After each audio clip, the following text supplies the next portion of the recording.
Some secrets are whispered about for a long time. People will come knocking on your door and try to lure you into something you'll never be able to escape. That was the beginning of my story.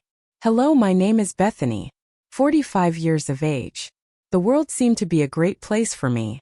I was wed to Andres, a powerful and prosperous businessman. Everyone thought we were the picture-perfect couple. We were well off, lived in a spacious home, and never had any money problems. No one was aware of the number of evenings I was home alone. The void that had been building up within me for a long time was invisible to everyone around me. Prior to Frank's arrival. Okay, Frank. Jose Andres' dad. Years ago, he learned to live alone after losing his wife. Frank was unique, but it wasn't only because he lived alone. He was commanding even at that young age. Stunning, brilliant, and utterly endearing. Without you even realizing it, he could ensnare you in his world. For several years, he had been paying us regular visits, taking me on in-depth discussions that I eagerly anticipated every time. Now, though everything had changed, Frank contacted Andres one day to inform him of his intentions to relocate to a neighboring town. An easier life was what he desired. Not far from here. Since I am already frequently visiting, there's no reason not to be closer. His statement was previously made. The reality nevertheless was known to me. I understood the true purpose of his visit. Had he picked up on the same feeling I'd been denying for so long? I had my doubts. That night was the first. Once again, Andres abandoned me that night. In the afternoon, Frank showed up. Nobody had seen Andres yet. He had, of course, claimed to be employed. At this point, though, I had better knowledge. A weight had settled onto my chest. Feelings of both wrath and letdown. However, I sensed a change in the air today.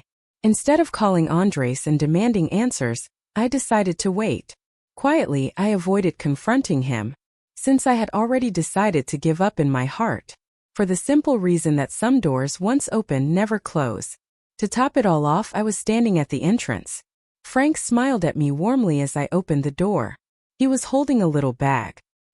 He entered the room, and his gaze remained fixed on me for an excessive amount of time. It could hardly have gone unnoticed. On this day, though, I felt perfectly at ease. It helped me feel better about myself, if nothing else. Bethany, he continued, his voice exuding the same ease he always possessed. Your appearance now is different, yet it's lovely to see you nevertheless. Furrowed brow erect. Distinct in what way? He slightly cocked his head. You have no idea. Potentially more receptive. I felt a tiny glimmer of something. For a long time, I was aware that Frank saw qualities in me that Andres overlooked. Perhaps I was the one who had been denying those feelings up until this point. However, today? Will it be today? I was not going to ignore it. I invited them inside. Let me brew us a pot of coffee. We entered the kitchen on foot. I could feel his watchful gaze following me wherever I went. When it came to making decisions, Frank was never one to hurry. Carefully selecting his words, he always spoke slowly. He could break the uneasy silence with just the right amount of noise. This is it. I've settled on relocating to a nearby little town, he announced at last. After setting the cups on the counter, I took a moment to pause. Is that right? Nodding, he gave the signal. An easier existence is what I desire, yeah. However, I would also like to be near you all. I have already perused a number of locations. A little cottage on the shore is what I see in my mind. Peaceful. Calm down. I was confused about whether his remarks were calming me down or causing me to feel even more anxious. However, I became engrossed in the discussion before I even knew it was happening. Without giving it any thought, I expressed how lovely it would be to have you nearby. Frank looked up from his cup and grinned slightly as he stared directly at me. Yeah. And if you need a break from Andres's work, you can always drop by. Some people don't realize how difficult it may be to live alone. His voice carried an air of mystery, something silent but undeniable. My head slowly rose to meet his and we locked eyes. I had overlooked something in our discussions for a long time. He spoke to me in a certain manner. His gaze onto me. Nevertheless, I was not ignoring it today. Frank had always been curious about me. However, I was finally able to look at him in the same way today. I couldn't help but wonder whether I was still attempting to remain faithful in the face of all that Andres had done to me. Or had it become second nature by this point? Frank continued to stare directly at the camera as he sipped his coffee. Bethany, I am serious. Our conversations have always been enjoyable. I would truly appreciate it if you could be a part of the new chapter in my life. I couldn't shake the resonance of his words. In another situation, I would have likely shrugged it off or found something else to talk about.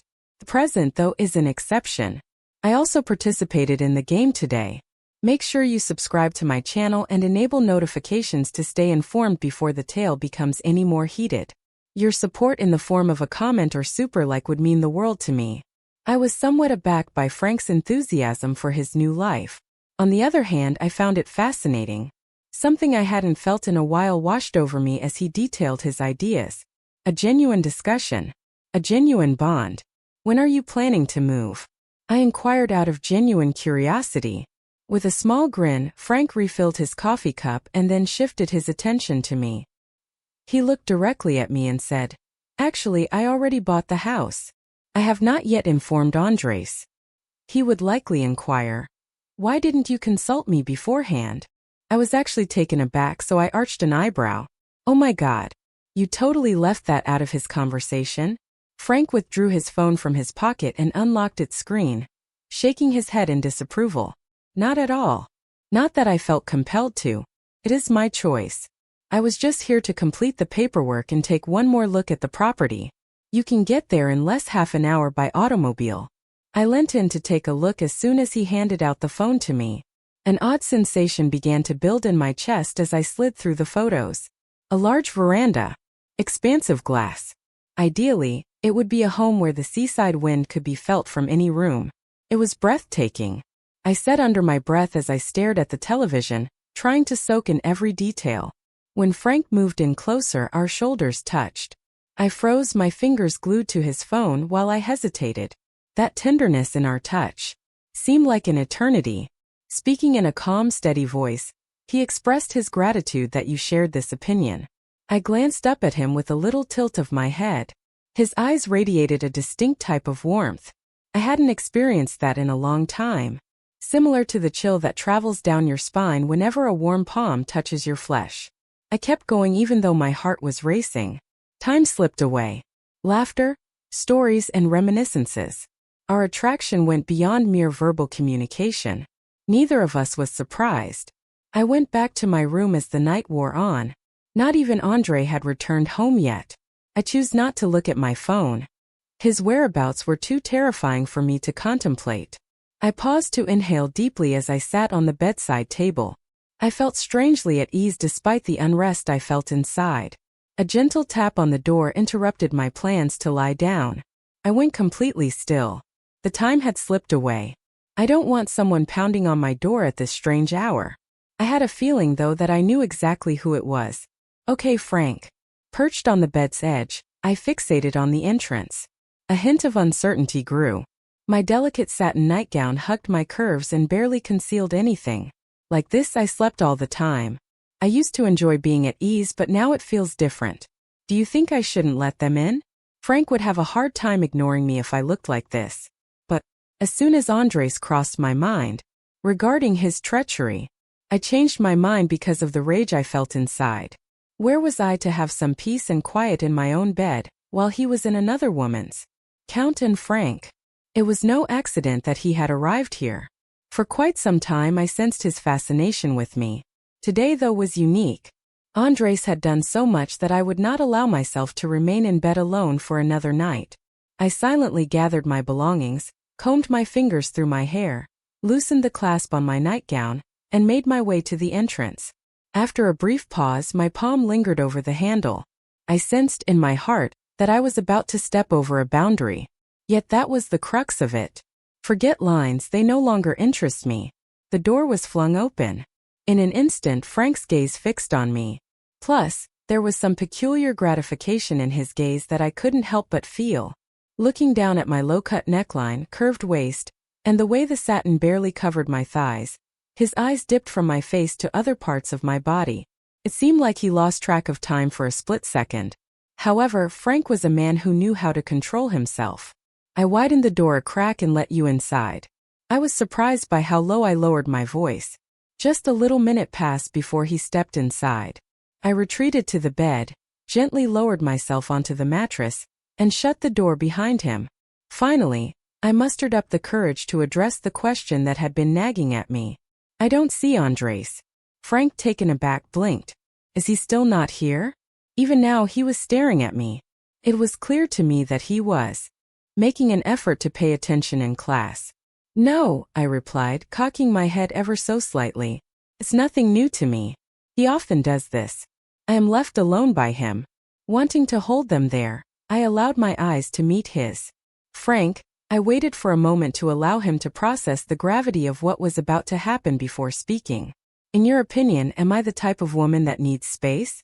The room fell into a dead quiet as it happened. I was eager to observe Frank's facial expression. Logic, control, and detachment were his constants. However, in that stillness, I could make out the tempest brewing within him. A tiny bit of my nightgown strap came undone. Instead of acting normally, I could have fixed it. However, I chose not to. Instead, I moved my legs slowly and deliberately while I nonchalantly adjusted the bedsheet with one hand.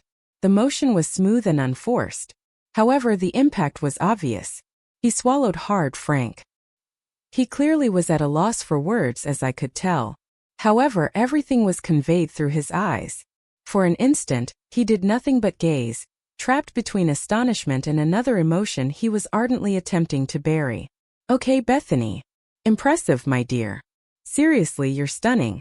"You know that," he murmured, his eyes darting away from me as if he were about to crack under the strain. "However, Andres's absence? I am troubled by that. Is everything clear to you?" I looked directly into his eyes. Very under control. Very serene. But now I wasn't going to hold back. Today is not the day.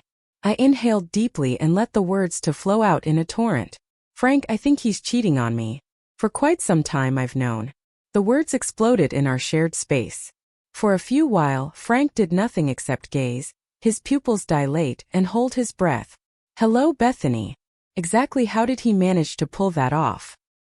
He seemed disbelieving as he whispered the question. The reaction was appropriate and typical. However, I had become abnormal. I got to my feet and unfastened the strap of my satin nightgown, allowing the fabric to caress my skin. As I said, "It doesn't matter to me, Frank." I maintained eye contact with him. His expression was a mix of horror and something else totally. It froze completely. He inhaled. "Bethany." However, his voice lacked stability. I could see the calm, collected guy he had always been teetering on the brink of collapse. I advanced toward him, drawing near enough for him to sense the touch of my breath against his flesh. "Haven't you always desired this?" I mumbled something, my voice barely audible. "I thought this was the reason you kept coming back. This is why you're relocating to a nearby town, isn't it?" He swallowed hard. Frank. A man as self-controlled and disciplined as him would have been unable to contain himself at this very moment. For a split second he fought an internal demon. However, thereafter, with a sudden motion, he drew nearer to me, and our lips met in a passionate kiss that repressed our long-suppressed desires. As he drew me closer, his hands firmly grasped my waist and his touch was like a scorching fire. The touch was harsh. The skin was uncooked. In a bind. A certainty. And I knew right then. Nothing could be done to undo this. Frank was gasping for air as he withdrew away at last. He hesitated before looking into my eyes, but there was fire there that went much deeper.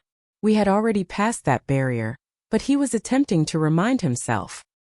His voice was raspy as he murmured to Bethany, "What happens if Andres returns home? Should he stroll in at this very moment?" My eyes locked with his as a gentle grin spread across my face. I went silently to my bed and plopped down, allowing my muscles to unwind on the plush cushions. Lifting my hand to brush my fingers through my hair, I cocked my head to look at him. The front door was securely locked. I remained calm and steady as I spoke, and I left the key in the lock. My smile widened as I saw his eyes. "Frank, no amount of effort would allow him to get in." My words floated on the wind, yet my entire being beckoned to him, drawing him nearer. Frank seemed to be putting up one last battle as he waited a few more seconds to act. However, just then I beheld it. Something much more assured took the place of the uncertainty in his gaze. With his eyes fixed on me the whole time, he slowly made his way to the bed. "You had no idea how badly I wanted you until now." With an almost whispered voice, he inquired. In response to his proximity, I moved ever so slightly, allowing my fingertips to barely brush against the sheets. My gaze locked with his, subtly inviting him to get nearer. It was something I always sensed, so I whispered, "You also did it." As he leaned in ever so slightly, Frank reached the edge of the bed and placed his hands on either side of me. Nothing would be the same after tonight, as soon as I felt his breath on my flesh. Neither of us was concerned when he removed his last garment. My words hung in the air, but my body was drawing him nearer with each step. Frank seemed to be making his final effort to resist for a few more seconds before finally giving in. His eyes went from filled with uncertainty to filled with absolute certainty. He stepped gingerly toward the bed, his unblinking eyes fixed on me the whole time. "You had no idea how badly I wanted you until now." His voice was scarcely audible as he inquired. My body moved in response to my instincts, and my fingertips delicately skimmed the covers. By meeting his gaze, I was subtly beckoning him to get closer. It was something I always sensed, so I whispered, "You also did it." Frank leaned over me, inch by inch, as he reached the edge of the bed and put his hands down. His breath was so near to my skin that I knew then and there that my life would never be the same. Neither of us was concerned when he removed his last garment. The closer Frank came, the more I could not help but notice his good looks. He had a big, powerful frame.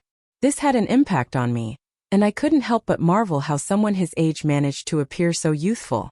Frank no longer hesitated, I sensed. Everything had changed when I became incredibly thrilled thinking about the infidelity event and how near I was to Frank at the moment. Something huge was stirring within of me right then. A force greater than anything I had ever experienced. I commented, "Because this is lovely." "Believe me, Frank, I feel the same way. You are an incredibly attractive woman, and I've always known that Andres was unworthy of you," he remarked. To really immerse myself in the experience, I shut my eyes and let go. The sheets were clutched in my hands in an unimaginably tight manner. At times, I felt the need to run my hands over Andres' back and shoulders. I was getting more and more enthralled by the sight of the scratches that my nails had inadvertently created. Frank gasped for air. And I was too. In an effort to calm my shaking body, I closed my eyes and raised my head to look up at the ceiling. "Before now, I've never been so pumped up," I exclaimed. "It's not all there is, Bethany," Frank told her. I said, "That house," right away. "Frank, I intend to make frequent visits to the rental home you're considering."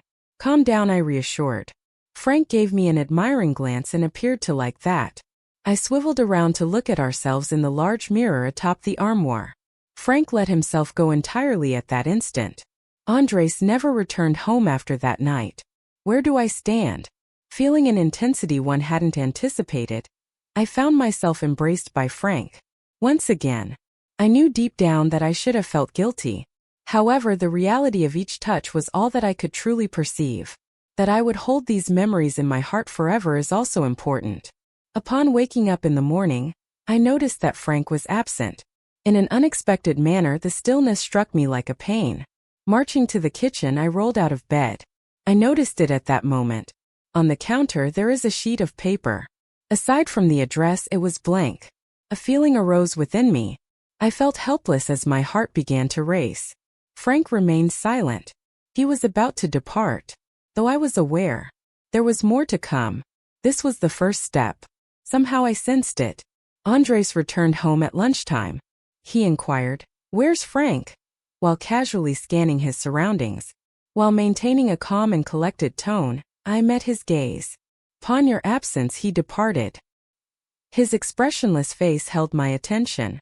He was indifferent, and that was the most painful thing.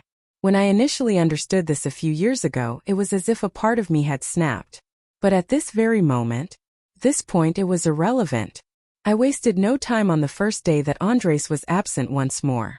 I retrieved the piece of paper containing Frank's address, put on the most alluring garment I could locate in my wardrobe, and proceeded to leave the house. Also, I can't wait to tell you everything that transpired that night in Frank's large bedroom with the glass walls and ocean views. This is just the beginning. This is only the beginning. If you enjoyed this and would like to see more videos like this, please subscribe to my channel and leave a comment. If you want to see news like these even more quickly, enable alerts. I assure you,